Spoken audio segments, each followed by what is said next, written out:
आप देख रहे हैं दोस्तों, आपको हमारा अपना reaction YouTube channel video channel को लाइक शेयर कर दें। चलते हैं खान सर की वीडियो है, global study I think channel का नाम है, ग्लोबल स्टूडियो या स्टडी है, इस तरह का नाम है। खान सर की वीडियो है। वीडियो का टाइटल तो हिंदी में है, पहले देख लेते हैं वीडियो, फिर इस पर बाद में बात करते हैं।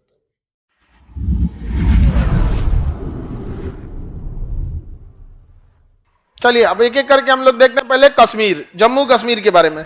जम्मू कश्मीर का इतिहास बड़ा पुराना रहा है। यहाँ पर शुरू से ही यहाँ विवाद रहा है। जम्मू कश्मीर में अशोक ने श्रीनगर शहर की क्या किया था, स्थापना किया था। श्रीनगर शहर की क्या किया था, स्थापना। ऋषि कश्यप के नाम पर इसका नाम क्या पड़ा था, कश्मीर पड़ा था। क्या पड़ा था, कश्मीर। एक समय था यहाँ पर अलग अलग लोगों का शासन हुआ करता था। एक समय में यहाँ पश्तून दुरानियों का शासक था। पश्तून दुरानी से इसमें सिख शासकों ने कब्जा कर लिया। तो ये किसके पास चला आया, सिख शासक से। सिख शासकों को हरा दिया अंग्रेजों ने, तो कश्मीर पर किसका आ गया, अंग्रेजों का। अंग्रेजों ने कश्मीर को बेच दिया, डोगरा शासकों को बेच दिया। लो कश्मीर खरीद लो। अंग्रेजों ने किसको बेच दिया, डोगरा शासक। तो यहाँ शासन किसका हो गया, डोगरा शासकों का। किसका शासन हो गया, डोगरा शासन। तो कश्मीर का अंतिम राजवंश डोगरा शासन। अंतिम राजा थे हरि सिंह। राजा का नाम क्या था, हरि सिंह। हरि सिंह। अब कश्मीर के राजा हरि सिंह थे, ये उतना दिमाग वाले नहीं थे। इनका मंत्री जो था बहुत समझदार था, नाम था उसका शेख अब्दुल्ला। शेख अब्दुल्ला। प्रधानमंत्री इनका सलाहकार कौन था, शेख अब्दुल्ला। अब जब देश आजाद हुआ तो अंग्रेजों ने भारतीयों से कहा कि देखिए जितने भी छोटे छोटे राजा हैं वो या तो भारत में मिल जाए, या मन कर रहा है तो पाकिस्तान में मिल जाए, या मन कर रहा है तो क्या करे, अपना देश बना ले। सोचिए अंग्रेज सब, भारत है यहाँ, आजाद करके जाओ ना यहाँ से, आगे बढ़े। तो बताइए हरि सिंह के प्रधानमंत्री कौन थे, शेख।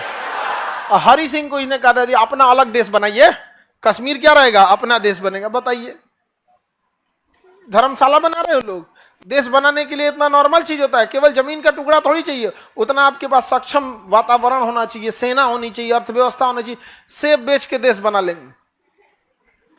कश्मीर में पर्यटन, सेब, ड्राई फ्रूट और कौन चीज होगा ज्यादातर यहाँ पे, नहीं समझे। तो हरि सिंह ने चढ़ा दिया। अब हरि सिंह साइने नहीं करे। सरदार पटेल कहे हरि सिंह को कि साइन कर ले भाई, क्या कर दो, साइन कर दो। अच्छा अंग्रेज जब इतना खचरा था, सब देश आजाद हो गया 1947 में। देश आजाद हो गया 1947, लेकिन सेनापति अंग्रेज का था। सेनापति किसका था, अंग्रेज। कहा कि जब तक आप संविधान नहीं बनाएंगे सेनापति किसका रहेगा, अंग्रेजों का ही रहेगा। अब सेनापति कानून के हिसाब से चल रहा था। सरदार पटेल ने कहा कि हमला कीजिए, कश्मीर हमारा होगा। तो कहा कैसे कर देंगे आप, साइन करके देगा, हम अभी हमला कर देंगे। हरि सिंह साइन नहीं कर रहा था। जिन्ना के पास भी जो सेनापति था वो भी कौन था, अंग्रेज। जिन्ना ने भी कहा कि हमला करो इस पे। कहा हमला कैसे कर दे, हरि सिंह साइन करके देगा, कश्मीर पाकिस्तान में मिलेगा तो हम हमला कर देंगे। यानी दोनों के पास बराबर मामला था। लेकिन जिन्ना ने क्या किया, एक गलत सहारा लिया। उसने कहा कि कुछ लोगों को चढ़ा के बंदूक दिया, हथियार दिया, कहा जाको मारो कश्मीरियों को। न्यू ही खराब हो गई, क्योंकि जब आप किसी को बंदूक चलाना सिखा देते हैं तो फिर वो लाइफ टाइम बंदूकें चलाएगा। शेर को जब मांस लग जाता है तो खिचड़ी नहीं खाएगा वो। हम लोगों ने क्या किया, ये इंसानियत बनाया, और उसने क्या किया, हमला कर दिया। और यहां जब आप हमला करने किसी को इलीगल भेजते हैं ना, तो कहेंगे एक आदमी को मारने के लिए तो 10 आदमी को मार देगा। सेना अगर हमला करेगी तो मार के काम खत्म होगा, लौट आएगी। नॉर्मल आदमी को भेजा, मार देगी, उसका दुकान शटर तोड़ देगी। सोना का दुकान है, लूट। यहाँ एथिक्स खत्म, मोरल खत्म, कोई कंट्रोल करने वाला नहीं रहेगा, लूट खसोट ज्यादा हो जाएगा। जबकि बाकी में ऐसा नहीं होता है। आप ही लोग को पुलिस बंदूक दे दिया जाए, कहा जाए कि पूरे शहर की सुरक्षा व्यवस्था आपके हाथ में, रात में तुम ही लोग ताला तोड़ने लगेगा। नॉर्मल पुलिस रात भर आपका दुकान किसके भरोसे खुला बंद रहता है। पुलिस का कभी सोचे जिस दिन वो चाह देगी क्या होगा। एक सड़क पे 2 जीप उधर 2 जीप इधर है, भाग यहां से, रास्ता खाली हो जाएगा। लेकिन आप कितनों गरिया लीजिए पुलिस को, लेकिन अल्टीमेट आप उन्हीं के पास जाते हैं। सोचिए आज हम लोग आवाज उठाते हैं पुलिस के ऊपर, आधा घंटा लग गया पुलिस को आने में। भाई आपके घर से पुलिस स्टेशन जितना दूर है ना, पुलिस स्टेशन से आपका घर भी उतने दूर है। तो इधर से कौन घुसा दिया, सेना। जिन्ना सेना घुसाया कि आतंकवादी सबको। आतंकवादी ने जमीन कब्जा किया ही, लोगों का सामानों लूटने लगे सब। हद तब हो गया जब वहां वो हमला करते थे सब ना, तो इतना एरिया कब्जा किए, तो वहां महिलाओं को लेके, लड़कियों को लेके जाने का हम ब्याह करेंगे। आगे बढ़ाना तो एक और लड़की दिखी तो एक से कर लेंगे हम। लूट खसोट इतना रद्द कर दिया, इतना तबाह कर दिया कि हरि सिंह कहा कि भाई अब हमरो यहां से उठा मत ले जाए दिग्दुगुरी। तब हरि सिंह भागे भागे आए सरदार पटेल से मदद मांगने, नेहरू से। नेहरू जी हमारी मदद कीजिए, तो क्या जरूर करेंगे। सरदार पटेल कहे जरूर करेंगे, पहले साइन कराइए एकरा से। ढेर होशियार बन रहा था तो साइन किया, मैं भारत में विलय करता हूं। तो भाई हरि सिंह का तो एरिया ये पूरा है ना, ये पूरा एरिया है। और जब उन्होंने साइन किया मतलब पूरे के लिए साइन किया, लेकिन जब तक वो साइन किया अक्टूबर में आके साइन किया। आजादी मिली थी कब? अगस्त में। अगस्त, सितंबर, अक्टूबर, लास्ट अक्टूबर, 26 अक्टूबर को जाके कर रहा है। बताइए अक्टूबर खत्म करके 26 अक्टूबर को कर रहा है। 3 महीना में कितना हमला हो जाएगा समझ रहे हैं आप लोग यहाँ पे। तब तक इतना एरिया कब्जा कर चुका था। तब हरि सिंह आए, तब कौन किया? हरि सिंह साइन किए और कहे बचा लीजिए। तब सरदार पटेल ने साइन कराया और सरदार पटेल जो गृह मंत्री थे तुरंत जाके अंग्रेजों की सेनापति को दिए, ये देखिए अब साइन हो गया, अब तो हमला करेंगे ना, अब आप स्वतंत्र हैं, अब हमला कर सकते हैं। तो जवाहरलाल नेहरू प्रधानमंत्री थे, सरदार पटेल ब्रिगेडियर उस्मानी को भेजा गया। किसे भेजा गया? ब्रिगेडियर उस्मानी। जिन्ना का हालत खराब हो गया क्योंकि ब्रिगेडियर उस्मानी जो थे ना उस समय ब्रिटेन की आर्मी से, इंग्लैंड से ट्रेनिंग लेके आए थे। उस समय का सबसे बड़ा जो ट्रेनिंग एकेडमी था, और जिन्ना ने उनको ऑफर दिया था, आ जाइए हम आपको अपने यहाँ का सेनापति बना देंगे। जिन्ना ने ऑफर दिया था ब्रिगेडियर उस्मानी को, क्या बना देंगे? सेनापति बना देंगे आप। तो ब्रिगेडियर उस्मानी ने कहा कि जिस देश की धरती की शपथ लिए थे, जिस देश की धरती का हमने मेडल पहना था, जिसने हमें नौकरी दिया था, और जब हथियार उठाने से पहले जब हम सर्विस में आए थे तो जो शपथ लिए थे, आपके सेनापति बनने के लिए हम उस भारत का शपथ कैसे भूल जाए? भूल जाइए, आपका पाकिस्तान बन गया है, मरेंगे तो इसी धरती पे मरेंगे यहाँ पर। तो ब्रिगेडियर उस्मानी को जब कमांड दिया गया तो उसके बाद से पाकिस्तानी 1 इंच आगे नहीं बढ़ सके थे। 1 इंच आगे पाकिस्तानी नहीं बढ़ सके। यहां से पूरी तरह से ब्रिगेडियर उस्मानी ने क्या किया? सेना बिछा दिया और पाकिस्तानियों को खदेड़ना चालू कर दिया यहां पर, और पाकिस्तानी सबको पीछे ढकेलने लगे। नौशेरा एक जगह है कश्मीर में जहां पाकिस्तानियों ने अपना गढ़ बना लिया था और वहां पूरा गोदाम बना लिया था गोला बारूद का, और नौशेरा में पूरे ब्रिगेडियर उस्मानी 1 दिन में कब्जा कर लिए, गोदाम सब उड़ा दिए, भाग गया सब पाकिस्तानी का। यही हथियार का यूज करो यहाँ पे। ब्रिगेडियर उस्मानी की एक समझिए एक अच्छाई कही है, खराबी ढीठ बहुत थे, ढीठ बहुत थे वहां पे। युद्ध के मैदान में ही जाके उनको समझाते थे अपने सैनिकों को। अब जगह कोई सिपाही है और उसके बीच में ब्रिगेडियर आ गया, ब्रिगेडियर का पावर बहुत बड़ा होता है, समझ में आ गया कि नहीं आ गया? जब सामने ब्रिगेडियर खड़ा रहे तो सिपाही का मनोबल इतना बढ़ जाएगा कि कुछ उखाड़ के फेंक देगा सब वहां पे। इसी बीच में जब ब्रिगेडियर उस्मानी थे तो एक तोप का गोला इनके ऊपर आके गिर गया। हालांकि कई बार ये बच चुके थे। एक बार तोप का गोला जैसे जहां खड़े होते हैं भाषण देने गए ना, जैसे वहां से भाषण देके खत्म होके हटे तुरंत वहां एक तोप का गोला गिरा। जिस जगह पे थे भाषण दे रहे थे उसी जगह पे जैसे खत्म हो गया, उसके जैसे गए अपने जीप में बैठे वहीं गोला गिर गया। तो लोगों ने बताया कि सर आप जहां थे वहीं पे तोप का गोला गिर गया था। तो कहे कि तोप के गोला को भी पता है ब्रिगेडियर की इज्जत की जाती है। तो हरि सिंह की गलती की वजह से ये एरिया किसने कब्जा कर लिया? अब जवाहरलाल नेहरू को ये लगा कि हम मुकदमा कर देते हैं, हम क्या करते हैं? केस कर देते हैं। कहां पर? यूएनओ में। कहां केस करेंगे? यूएनओ में। अब जवाहरलाल नेहरू चूंकि वकील थे, उन्हें लगा केस लड़ लेंगे, लेकिन ये नहीं समझ पाए अंग्रेज यूएनओ ऐसा संस्था बनाए जहां कोई भी मामला फंस जाता है, और लेके चले गए कश्मीर मामला को कहां पे? यूएनओ में। अब पाकिस्तान कहता है कि हम यहां जनमत संग्रह कराना चाहते हैं, यहां के लोगों से पूछना चाहते हैं तुम कहां रहना चाहते हो, हम लोगों से मिलना चाहते हैं कहां रहना चाहते। लेकिन हरि सिंह जब साइन किए थे ना तो शेख अब्दुल्ला एगो खचरा था, उसने 370 जोड़वा लिया था। क्या जोड़वा लिया था? 370, जिस वजह से हम लोग वहां नहीं रह सकते थे। मोदी जी यहां किसको निपटा दिए? 370 निपटा दिए। सरदार पटेल ने साइन करा लिया, ब्रिगेडियर उस्मानी तबाह कर दिए, और नेहरू कहां लेके चल गए? यूएनओ में। देखिए नेहरू अगर यूएनओ में ले गए तो आप भले नेहरू की गलती कीजिए, लेकिन गलती जो है यूएनओ की है। यूएनओ छाती पीट के चिल्लाता है यूक्रेन में क्या हो गया, यूक्रेन, अरे सीरिया में क्या हुआ था, अफगानिस्तान में घुस के मारे लोग, क्या हुआ था अफगानिस्तान में, इराक में क्या किया, सब तबाह कर दिया सब इराक में। ये इनकी लॉयल्टी केवल अपने वेस्टर्न कल्चर के लिए है, याद रखिएगा। बाकी हम लोग को मजबूरी है इन चोटों की, हम लोग को इज्जत से बात करता है, वरना जिस दिन हम लोग गूगल, यूट्यूब, फेसबुक, हैंडसेम का बहिष्कार करेंगे लोग ना, उस दिन शांत हो जाएंगे ये लोग। यहाँ पर समझ में आएगी नहीं आ गया यहाँ पे। तो 370 जोड़ देने के वजह से हो गया। अब यूएनओ में पाकिस्तान क्या कहता है कि हम यहां पे चुनाव कराना चाहते हैं। अब समस्या ये है कि पाकिस्तान ने कश्मीर मुद्दा को कभी भी एक जमीन की लड़ाई नहीं बनाया, बल्कि धर्म की लड़ाई बना दिया। किसकी लड़ाई बना दिया? धर्म की। और माइंड गेम खेलता है पाकिस्तान। कैसे? ध्यान से समझिएगा, पाकिस्तान का माइंड गेम कैसे है। वो अपने आतंकवादियों को भेजता है कहां पे? कश्मीर में, और कहेगा नमाज पढ़ने वाली टोपी पहनो। आप बताओ, लड़ाई लड़ने के लिए तो हेलमेट पहनना चाहिए ना। हम ही लोग अगर कहीं लड़ाई लड़ने जाएंगे तो क्या गमछा बांध के जाएंगे कि टोपी पहन के जाएंगे? हेलमेट पहन के जाएंगे। हेलमेट नहीं भेजता है, क्या भेजता है? टोपी। और टोपी में भी नमाज वाला। अच्छा, हम लोग चितकबरा कपड़ा पहनेंगे, छुपने में आसानी, वो कुर्ता पैजामा पहनाएगा। उसका मकसद कभी कश्मीर मुद्दा जमीन का रहा ही नहीं। वो बार बार इसे धर्म पे ले जाना चाहता है, ताकि मरने वाले के बाद क्या पता चले? धर्म पता चले। जानबूझ के वो भेजना चाहता है। समझ में आएगी नहीं आएगी? पे उसके बाद भी उसने क्या किया? कश्मीर को किस तरह से बर्बाद करना चाहे। अपने आतंकवादियों को बोलता था जाओ गोली चलाना और घर में घुस जाना, और उस सब बैग में बुर्का लेके आते थे सब, नकाब, और जानबूझ के नकाब में बैठ जाते थे सब, ताकि आर्मी आएगी, अगर नकाब नहीं चेक करेगी तो गोली मार देगा सब, और चेक करेगी तो आतंकवादी मराएगा सब। लेकिन एक के चक्कर में तो सबका चेक करना पड़ेगा, और जब चेक करेंगे तब पाकिस्तान कहेगा देखो देखो क्या होता है। अब भाई किसी का कोई घूंघट, देखिए नकाब तो एक बहुत ज्यादा कवर होता है, घूंघट तो नॉर्मल कवर होता है। अगर कोई घूंघटो उठा के चेक करते एक तो ईगो वाली बात आएगी कि नहीं आएगी? तो पाकिस्तान का माइंड गेम समझ रहे हैं, इसलिए इंडियन आर्मी घरे उड़ा देती है अब।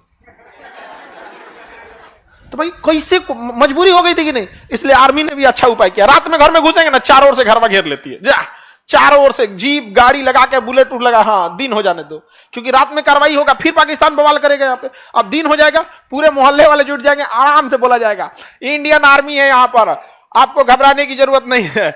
अगर तुम आतंकवादी भी हो तो हथियार फेंक के बाहर आ जाओ, हम तुम्हें नहीं मारेंगे। तो कई वो आतंकवादी भी हथियार फेंक के बाहर आ जाते हैं।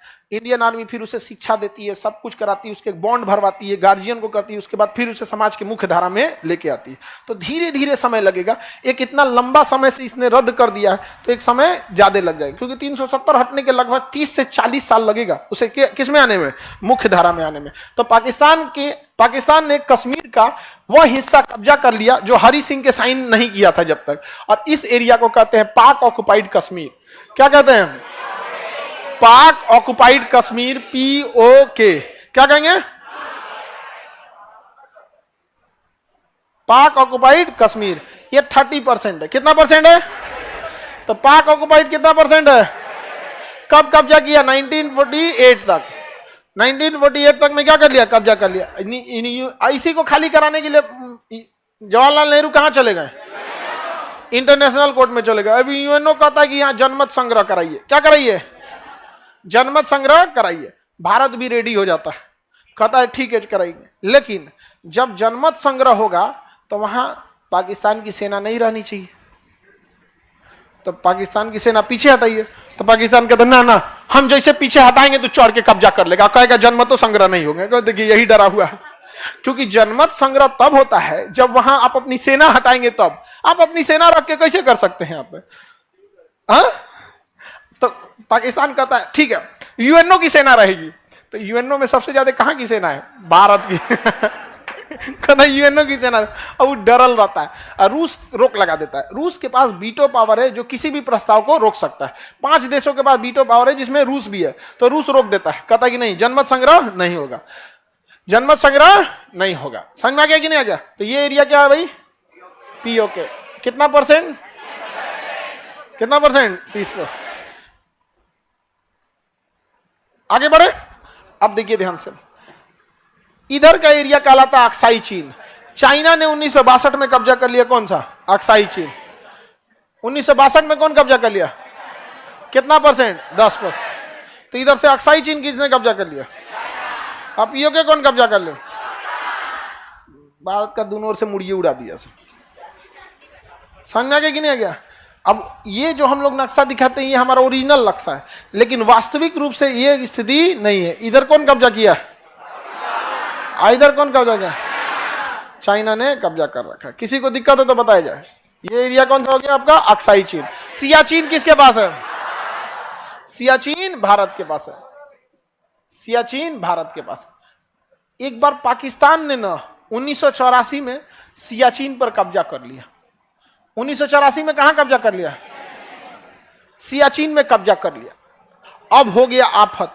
यहां का टेम्परेचर होता है -60 डिग्री सेल्सियस। कितना डिग्री? ऐसे थूकिएगा ना तो थूक जमीन पे गिरने से पहले जम जाता है, यानी अगर किसी को थूक दीजिएगा तो उसको चोट लगेगा, इतना ज्यादा ठंड पड़ता है। 20 सीटी लगाइएगा कुकर में तो आलू गलता है, या 20 सीटी में आलू गायब हो जाएगा खत्म हो जाएगा 20 सीटी में। हाँ, 20 सीटी में क्या गलता है? आलू। वहां पानी होता ही नहीं है, खौलाना पड़ता है पानी के लिए। यहाँ पे इतना ठंड में कोई लड़ाई कैसे लड़ेगा? और उसमें पूरी क्या होती है? बर्फ जमी रहती है। अब -60 डिग्री सेल्सियस। अब पाकिस्तानिया जाके वहां कब्जा कर लिया। हम लोग को पता कैसे चला पता है? कुछ पर्वतारोही आए थे सब भारत में चढ़ने के लिए पहाड़ के, तो उनके पास कुछ नक्शा था, तो उन्होंने कहा कि अभी हम पाकिस्तान से भी परमिशन लेके आए हैं, उन्होंने भी हमें परमिशन दे दिया है सियाचिन पे चढ़ने के लिए। तो इंडियन आर्मी कही गिरी चोटा कहीं कहा, सियाचिन पे चढ़ने के लिए परमिशन तुम पाकिस्तान से लाया है? तो भारतीय सेना जो थी समझदार थी, रिएक्ट नहीं की। समझदार आदमी रिएक्ट नहीं करता, देखिएगा ना, जो समझदार रहेगा ना उसके काम लायक चीज रहेगा तो उसमें सबसे कम रिएक्ट करेगा, ताकि आपको आभास ना होने दे। अच्छा कहा ठीक है पाकिस्तान से लिए, नक्शा देखा, एगो फोटोकॉपी करा के रख लिया। अब उसको बता देते तो पाकिस्तान में बोलता कि आपका नहीं है, का हो? इंडियन आर्मी पूरी तरह हड़क गई थी। अब भारत ने सोचा कि बाप रे बाप, इस ससुरा पीओके ले गया, अक्साई चीन ले गया, चढ़ गया किस पे? सियाचिन पे। अब इंडियन आर्मी भेजी सियाचिन पे रेकी करने के लिए, रेकी मतलब जासूसी करने के लिए। जो गया उनको ठंडा मार दिया, वापस आए लोग। उन लोग पता चला कि यहां लड़ना असंभव है, क्योंकि जिस कपड़े की जरूरत है -60 डिग्री सेल्सियस का कपड़ा, यह कपड़ा हमारे पास अवेलेबल नहीं है। हम लोग ये कपड़ा लेके लड़ाई, नॉर्मल कपड़ा में लड़ाई नहीं लड़ पाएंगे। तब पता चला कौन कपड़ा बनाता है, तो नॉर्वे नामक एक देश था। एक देश का नाम क्या था? नॉर्वे देश वो कपड़ा बनाता था। तो भारत ने कहा कि ठीक है, अगले साल हम लोग युद्ध करेंगे, हथियार वगैरह रेडी रखो, और नॉर्वे से कपड़ा मंगाते हैं। तो नॉर्वे से जब कपड़ा मंगाए गए तो कपड़ा बहुत हल्का था और ठंड पूरा रोक लेता था। तो लोग, इंडियन आर्मी ने कहा कि ठीक है, नॉर्वे की कंपनी कहा कि हमको कपड़ा ऑर्डर करना है, 10,000 पीस हमको दे दीजिए। तो नॉर्वे ने ले लिया टेंडर, लेकिन कहा कि हम आपको 2 साल तक नहीं दे पाएंगे, क्योंकि अभी हमारे पास ऑर्डर बहुत ज्यादा है। तो भाई किसी कंपनी के पास ऑर्डर ज्यादा रहता है। इंडियन आर्मी ने रिक्वेस्ट कहा कि हमको अर्जेंट बेसिस में चाहिए, हमको दे दीजिए। तो उसने कहा कि देखिए, हमें जो पहला भी ऑर्डर आया ना वो भी अर्जेंट बेसिस का है, पाकिस्तान का। तो इंडियन आर्मी यहाँ में ये कौन सी कर दिया रे तुम यहाँ? अब तो पगला गए हम लोग, क्योंकि उसके पास कपड़े पहले से थे उसके पास, और एक्स्ट्रा मंगा रहा था कौन? पाकिस्तान। अब इंडियन आर्मी कहेगी 1 साल अगर रुकेंगे ना तो पहले ऑर्डर किसको मिलेगा? पाकिस्तान को। सियाचिन हाथ से निकल जाएगा। इंडियन आर्मी अपने जवानों को बुलाई जो सबसे सशक्त थे, और पूछी कि देखिए हमारे पास ये हकीकत है कि जिन कपड़े हमारे पास है उसमें हम लोग सरवाइव करना बड़ा मुश्किल है, यानी अगर जाएंगे 10 लोग तो 5 आदमी तो बीमार पड़ जाएंगे ठंड से। क्या आप लड़ सकते हैं? स्थिति ऐसी है कि अगली साल नामुमकिन हो जाएगा। तो इंडियन आर्मी के जवानों ने कहा कि हम बिल्कुल लड़ेंगे, इसी कपड़ों में लड़ेंगे, और आगे से चढ़ाई कर देते हैं। तो 1 साल वेट नहीं किया गया, जबकि अगले दिन ही चढ़ाई के लिए भेज दिया गया। यहाँ पे डर इस बात का था, पता है क्या है? हमारे सैनिक बीमार पड़ रहे थे, ठंड थी, और वो वहां पहले से थे। अगर पता चल जाता कि इंडियन आर्मी जा रही है तो फिर उनको लिए जीतना एकदम इजी था, क्योंकि पहले से स्टैंड लिया था, मार देते यहाँ पे, और कुछ नहीं करना है, बम का गोला मारते, बर्फ गिरता, भूस्खलन होता, पूरा पहाड़े घसक जाता वहां पे। तो इंडियन आर्मी करे तो क्या? तो कहा गया कि आप लोग जब जाइएगा, चढ़ाई कीजिएगा ना, तो सफेद कपड़ा दिया गया, पूरा कपड़ा रहता था ये वाला ठंड वाला, और सफेद जैकेट दे दिया था, दस्ताना भी सफेद, सब चीज सफेद, मास्क भी सफेद, ठंड से बचाना होता ना, चश्मों का खोलवा जो रहता था वो कौन चीज सफेद, सब चीज सफेद। और चलते तो लोग बर्फ में सफेद तो पता ही नहीं चलता था, दिख भी नहीं करता था यहाँ पे। लेकिन उनको सख्त आदेश दिया गया था कि आप रेडियो पे बात नहीं करेंगे, क्योंकि जैसे रेडियो पे बात करेंगे ना उसकी फ्रीक्वेंसी सुनाई देने लगती है। उसकी फ्रीक्वेंसी क्या करती है? सुनाई देती है। क्योंकि अगर आप जैसे अभी कोई वायरलेस पे बात कर रहा होगा ना रेडियो पे, आपके पास भी अगर वायरलेस वाला होगा ना एंटीना, अगर उस फ्रीक्वेंसी पे ले जाएंगे तो आपको भी बतिया सुनाई देने लगेगा। कहा कि इस पे मत रहना वरना पाकिस्तानी सुन लेंगे। सोचिए इंडियन आर्मी को कितनी तकलीफ हुई होगी कि उस दुर्गम परिस्थिति में जाना है जहां कपड़े भी उस लायक नहीं है, लड़ाई भी लड़ना है, बीमार पड़ गए तो रेडियो पे भी नहीं बता सकते। समझा कि नहीं? अब जब वहां पहुंचे कारगिल की लड़ाई एकदम सियाचिन पे, तो रास्ते में बहुत सारे लोग बीमार पड़ गए, लेकिन कैसे भी करके टेंट लगाया गया। टेंट लगाने से थोड़ा सा ठंड बच जाता है, हवा वगैरह। टेंट लगा के आराम कर रहे थे लोग। एक सिपाही था जो बाहर संतरी की ड्यूटी कर रहा था, क्योंकि एक आदमी जगता है, बाकी सब लोग सोए रहते हैं, और जब वो जगते हैं तो उसको लोग सुला देते हैं। रात 2 बजा ना, तो उसमें एक चुनमुन पांडे था, हाँ चुनुन पांडे, जो संतरी का ड्यूटी कर रहा था। उसको अचानक से दिखाई दिया ना कुछ सैनिक आ रहे हैं। अब करे क्या करे, कुछ सैनिक आ रहे हैं, तो देखा कि कुछ सैनिक आ रहे हैं, तो सोचा उठाने के लिए। तब तक देखा कि उधर से सैनिक फायरिंग पोजीशन पे हैं, तो इधर से चुनमुन पांडे ने क्या कर दिया, गोली चला दिया। और जब गोली चलाया तो उधर से भी क्या चलने लगी, गोली चलने लगी। गोली चलने लगी तो इसने जो निशाना लगाया था सटीक लगाया था, और इस निशाने से मारा, उधर 3-4 ठो मर गया। और उधर से भी गोली चलने लगी, तो गोलीबारी की आवाज सुन के ये लोग जग गए। और तब तक जब देखे लोग, तो तब तक इनको गोली लग चुकी थी, शहीद हो चुके थे, और गोली चलाइए रहे थे। तब तक ये लोग उठ के, और जो पाकिस्तानी उधर से आ रहे थे, सबको मार के धड़धड़ा के नाच दिया। सब पाकिस्तानी वहां क्या हो गया, सब मर गया सब। अब जब पाकिस्तानी मर गया तो ये लोग को डबल खुशी थी, कपड़वा मिल गया। समझा तो नहीं, ठंडा में कांप रहे थे यहाँ पे, समझ में आ गया कि नहीं। जबकि एक हमारा जवान क्या हो गया, शहीद हो गया। लेकिन सोचिए, अगर वो लोग गोली चला देता और शहीद हो जाता, तो इन लोग को सोए में आगे गोली मार देता सब। अब इसने कितना समझदारी किया, धड़धड़ा के गोली चलाया कि भाई उठाए से अच्छा गोलियां क्या वजह से तो उठबे करेंगे। धड़धड़ा के मार दिया, सारे पाकिस्तानी क्या हो गए, सब मर गए सब। शहीद कौन जी, मर गए सब। यहाँ पाकिस्तानी क्या हो गया, मर गया। भारतीय सेना ने उसका क्या कर दिया, कपड़ा पहन लिया, उघारे फेंक दिया, भाग यहाँ छोटा। उनको दफना दिया गया। इंडियन आर्मी चाहे जितने भी पाकिस्तानी मारे जाते हैं, हम लोग उनको दफनाते हैं, और बाकायदा जो इस्लामिक परंपरा है उस विधि से हम लोग क्या करते हैं, दफनाते हैं। देखिए, लड़ाई अपने जगह पे है, संस्कार अपनी जगह पे होता चाहिए। आप देखिएगा, महाभारत और रामायण में जितनी लड़ाइयां हुई हैं लंका में, उससे ज्यादा खून खराबा तो कहीं नहीं हुआ, लेकिन संस्कार की हानि आप कभी नहीं देखिएगा। मरने के बाद ऐसा नहीं हो गया कि कहीं संस्कार विहीनता हुई थी। तो हम अभी भी उस परंपरा को, उसको दफना दिया गया। अब पाकिस्तान वाले जो थे सब, उन सबको लगा कि भाई उनकी आर्मी तो पहुंच चुकी है यहाँ पर, अब ये लोग रेडियो ऑन कैसे करें, यहाँ पे इतनी बड़ी जीत हो गई थी, बताइयो नहीं पाए लोग कि भाई कपड़ा मिल गया हमको। तब तक उधर पाकिस्तानी हेलीकॉप्टर आया खाना पहुंचाने के लिए। क्या पहुंचाने के लिए, खाना। अरे चोटा कहीं का, यहाँ खाना वाला चल गया। खाना वाले ये लोग हैं, बढ़िया बढ़िया उधर से लाया होगा, बिरयानी उरियानी बना के खाना गिरा दिया, एक्स्ट्रा कपड़ा कंबल उम्बल सब गिरा दिया यहाँ पे। ये लोग कहेंगे thank you thank you thank you. पूरा गिरा दिया कपड़ा। अब ये लोग रेडियो चालू किए इंडियन आर्मी को, बेस कमांड को, कि 2-4 और एक आध बटालियन भेजिए, हम लोग यहाँ कपड़ा का इंतजाम कर लिए हैं। अब ये लोग रेडियो का, कुछ ने दुकान खुलल है का? यहाँ कोनो चीज का दुकान ना खुलल है, आसपास खाली बर्फ दिख रहा है। यहाँ पे मार दिए लोग पाकिस्तानियों का, उसको उघारे रखे हैं उधर। तो बेस वाले का कोई बात नहीं, अपना वाला कपड़ा पहना दो, अपना पहना दो। यहाँ पे तूने नॉर्मल कपड़ा था वो पहना के दफना दिया गया यहाँ पे। समझ में आ गया कि नहीं आ गया? अब इंडियन आर्मी वहां क्या कर ली, कब्जा कर ली, और यहाँ का पूरा एरिया किसके कंट्रोल में आ गया, इंडियन। कब से है कंट्रोल में? 1984 सियाचिन। इसे कहा गया ऑपरेशन मेघदूत। क्या कहा गया? ऑपरेशन मेघदूत। ऑपरेशन मेघदूत चला के किसे कब्जा कर लिया गया? सियाचिन। वरना इसमें भी कब्जा कर लेते सब वहां पे। अब पाकिस्तान भी यहाँ पे है, लेकिन निचवा है। पाकिस्तान कहाँ है? नीचे है, और उसको नीचे में ठंडा मार देता है। अभी वो बैला नीचे है, नीचे उसको क्या मार देता है? ठंडा मार देता है। अब तो पैसा है नहीं जो कपड़ा खरीद सके, तो इंडियन आर्मी से कहता है कि आप लोग भी पीछे हट जाइए। हम भी पीछे हट जाते हैं, क्योंकि हम ही लोग एक दूसरे के लिए तो आखिर वहां खड़े हैं। आप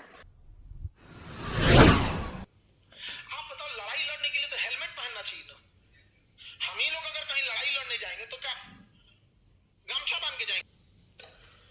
तो ये दोस्तों वीडियो हो गई खत्म। वीडियो बड़ी शानदार थी, खान सर की, इंटरेस्टिंग थी। सारी बात जिस तरह का उनका एक चुलबुला सा अंदाज है बात करने का, साथ में हंसी मजाक भी, इंटरेक्शन भी अपने स्टूडेंट्स के साथ में बात भी, मज़ा भी, ये सारी चीज़ें इस वजह से तो ये आज इंडिया में नहीं बल्कि पूरी दुनिया के अंदर ये मशहूर तरीन एक मेंटोर टीचर बन चुके हैं। अच्छा, ये सारा मुद्दा ऑपरेशन मलदूत जो सियाचिन पर और कश्मीर पर बेसिकली था। कश्मीर पर आप इस तरह जो ये बता रहे थे कि मतलब तमाम हर एक ने अपना अपना किरदार अदा किया, जिस तरह पटेल साहब। अच्छा, एक चीज़ और बड़ी मुझे इधर वाज़ेह नज़र आई फिर, जो जवाहरलाल नेहरू और गांधी साहब, जो गांधी साहब का जिक्र नहीं आया, लेकिन जवाहरलाल नेहरू जो थे, मुझे महसूस हुआ कि वो वाकई में एक नरम मिजाज आदमी थे। अगर पटेल साहब ना होते तो आई थिंक वो हरी सिंह से साइन भी ना करवाते। ये पटेल साहब ने उनको कहा था कि आप साइन करवाएं तब हम अपनी फ़ौज भेजेंगे, अदरवाइज हम फ़ौज नहीं भेजेंगे, इनकी बातों में आकर हम ऐसे कैसे भेज दें। तो उस वजह से लेकिन ये चीज़ भी मानने वाली है कि अंग्रेज़ भी बड़े सियाने थे। दोनों तरफ जो जनरल थे, आर्मी चीफ जनरल थे, दोनों अंग्रेज़ थे पहले इंडिया की तरफ भी और पाकिस्तान की तरफ भी। और इसी वजह से क्योंकि ये नए कंट्रीज़ अलग हुए थे, तो जिसकी वजह से इनमें गर्मा गर्मी थी। आई थिंक ये उनका स्टेप जो था, ये जो साइन था, ये बड़ा अच्छा था मुझे मेरे लिहाज से। लेकिन फिर भी इतना कारगर साबित नहीं हुआ। 1947 में ये एक दूसरे से अलग हुए हैं। अगस्त में अक्टूबर में ये जंग भी शुरू हो गई है, अक्टूबर नवंबर में, तो 48 की लड़ाई से कहते हैं। तो ये काफ़ी हद तक 3-4 महीने टली भी रही फिर भी। लेकिन इसमें अब बात मेन जो है वो है पाकिस्तानियों की सोच की। पाकिस्तानी ये सोचते हैं कि ये जो मसला कश्मीर है ये यूएनओ की रेजोल्यूशन के मुताबिक हल नहीं हो रहा, इंडिया जो वो नाइंसाफ़ी कर रहा है। लेकिन बदकिस्मती से हमारे पाकिस्तानी को यही नहीं पता कि यूएनओ की रेजोल्यूशन क्या है, पहला पॉइंट ही नहीं पता। आगे किसी ने क्या बढ़ना, प्लेबिसाइड रेफरेंडम की बात तो करते हैं, चुनाव की बात तो करते हैं, लेकिन मेरे ख्याल में ये नहीं समझते कि उस रेजोल्यूशन का पहला आर्टिकल, उसका पहला पॉइंट क्या है। आपने खान सर की बातें मुझे लगता है कि ध्यान से नहीं सुनी। हाँ जी जी, मैं नशा क्या है कि यूएन सिर्फ जो है ना वो बना हुआ है हम पर जो एशियन कंट्री है ना उन पर जो है ना एक कहने के हुक्म चलाने के लिए। हकीकत में वो अपने जो अंग्रेज कंट्री हैं, जो यूरोपियन कंट्री हैं, उनके लिए बना हुआ है। हमारा हल उसने कभी नहीं किया। तो ऐसे ये सीरिया की उन्होंने एग्जांपल दी, इराक की उन्होंने एग्जांपल दी, फलस्तीन सभी की दी है, अफगानिस्तान। तो वाकई ये देखा है कि यहाँ पर बेबस छोड़कर वो खुद ही उसने कुछ नहीं किया। वो तो तमाशा देखना चाहता है कि ये दुनिया में जो है ये जो एशियन कंट्री आपस में उनको तो भाई बिक रहे हैं, ये मसला बिक रहा है भाई के जो वेस्टर्न कंट्रीज हैं वो ना उनको मानते हैं यूएनओ को, और ना ही कभी उनका असर उन पर पड़ा है। ये सिर्फ और सिर्फ अगर यूएनओ बना हुआ है तो ये सिर्फ एशिया के जितने भी कंट्रीज है, स्पेशली जो इस्लामिक कंट्री है, इनका रोब दबदबा चलता है। बाकी ना कभी इजराइल, मैं ये चीज मानता हूँ, कोई नहीं मानता, अमेरिका, पाकिस्तान फिर यूरोपीय यूनियन मानता है। असलन भाई फिर पाकिस्तान यूएनओ की रेजोल्यूशन की बात ही क्यों करता है जब माननी नहीं है। तो पाकिस्तान यही कहता है कि यूएनओ के चार्टर, यूएनओ के रेजोल्यूशन के मुताबिक कश्मीर का मसला हल किया जाए। यूएनओ कुछ भी नहीं कर सकता, ये हकीकत है। यूएनओ अगर होता तो आज इजराइल और फलस्तीन की जंग रुकवा देता। यूएनओ अगर अपना किरदार अदा करता तो रशिया और यूक्रेन की जंग बंद करवा देता। उसने आज तक कुछ किया ही नहीं है, सिर्फ नाम का यूएनओ बना हुआ है। अच्छा राजा मुहाजिरीन के लिए थोड़ा सा कारगर है। बात जो है ना ये मैंने देखी है कि जो सरदार पटेल था ना उसका बहुत बड़ा रोल है इंडिया को इकट्ठा करने। जो इस वक्त इंडिया, उसने कितने स्टेट्स के जो कहने को उस वक्त के राजा थे, महाराजा थे, उनको डरा धमका करना, पहले डायलॉग से बात करने की कोशिश की। जब वो नहीं माने तो उनको भाई डंडे के जोर पर उन्होंने क्या फौज से लेकर अटैक कर दिया था, किया होगा। लेकिन मुझे तो इतना ही भी पता चला है कि उन्होंने अब बात की है ना यार। खान साहब ने कहा था, मान खान साहब ने ये कहा था, जो नहीं मानता एक हाथ में गाजर था एक हाथ में डंडा था। मैं ये अब खान सर से भी और तुझसे भी यही पूछना चाहता हूँ, कोई किसी स्टेट पर, जिस तरह पाकिस्तान ने कश्मीर स्टेट पर कायदे आज़म पर हमला किया था, हो गया था, हमारी फौजों ने चढ़ाई कर दी थी, इस तरह किसी इंडिया की फौज ने भी किसी इंडियन जो आज स्टेट इंडिया का हिस्सा है उस पर कभी चढ़ाई की थी? खान सर को झूठा साबित कर रहे। मैं डंडे का क्या मतलब है? अच्छा तुम डंडे का मतलब क्या निकाल रहे हो? डंडे का जोर क्या होता है? जबरदस्ती क्या से? आप देखें ये भी ज़बरदस्ती थी, मेरी बात सुने आप, इसे भी ज़बरदस्ती कह सकते हैं। आप पटेल साहब ने कहा था, जवाहरलाल नेहरू जो थे वो लचक दिखा रहे थे, लेकिन पटेल साहब ने कहा जब तक ये साइन ऑफ इंस्ट्रक्शन नहीं करेगा हम उसकी मदद नहीं करेंगे। ये भी डंडे के देना कहते हैं, हम तब रूल्स रेगुलेशन को भी डंडा हासिल कहते हैं, ये भी जेब में रख लो। नहीं, ये रूल्स कोई नहीं था कि उनको पता था कि हमारा इसमें फ़ायदा है, तो इस वजह से उन्होंने उस वक्त, ये मुझे नहीं लगता कि कायदे-ए-आज़म इतने यार देख लें कि इतने अच्छे इंसान थे। और चलो खान साहब ने भी कहा है कि ये पाकिस्तान जो ये कश्मीर के मुद्दे को ज़मीन की वजह से नहीं कह रहा, ये मज़हब की बना पर इसने जो है ना इसको मसले को उलझाया हुआ बढ़ाया। तो मज़हब की बना पर मुस्लिम थे तो कायदे-ए-आज़म ने ऐसा क्यों करना था यार? कायदे-ए-आज़म तो इस तरह के, उनको खून खराबा ये तो पसंद ही नहीं था। मुझे नहीं लगता कि जो है ना कायदे-ए-आज़म के कहने पर हुआ होगा, क्योंकि हमारे जो ये चले मान सकते हैं कि अगर हुआ है तो हमारी वोटों की वजह से हुआ, क्योंकि शुरू से रूल कर रहा है। उसका तो एक अंग्रेज था वो क्या जर्नल, उसका नाम भी यार मुझे भूल गया, नाम भी था उनका यार, नाम को बड़ा मशहूर सा नाम, चले कोई अंग्रेज था, उसका जर्नल जो था, पहला जर्नल जो पाकिस्तान का आर्मी चीफ है वो अंग्रेज था। उसके बूट कहाँ से आ गए भाई? बूट शुरू से ही रूल कर रहे हैं। कायदे-ए-आज़म को मरवाने वाले कौन थे? बूट ही मरवाने वाले थे, आपको पता है।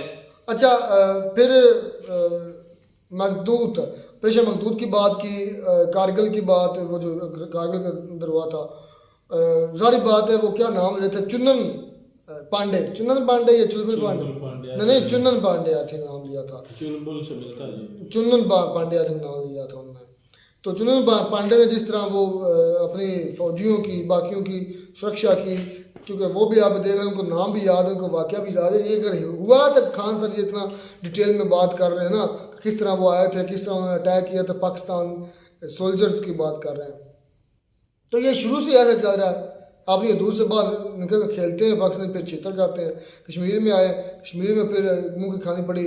अगर ये जवाहरलाल नेहरू यूएन में ना जाते, ये ज़हन में रख लो, ये जो सारा कश्मीर था ये पाकिस्तान के हाथ से निकल चुका था। वो गए हैं यूएन में तो सीज़ फायर हुआ है, अगर वो सीज़ फायर ना करवाते तो मुझे नहीं लगता कि ये पाकिस्तान के हाँ अगर ये होता, ये भी इंडिया का हिस्सा होना था।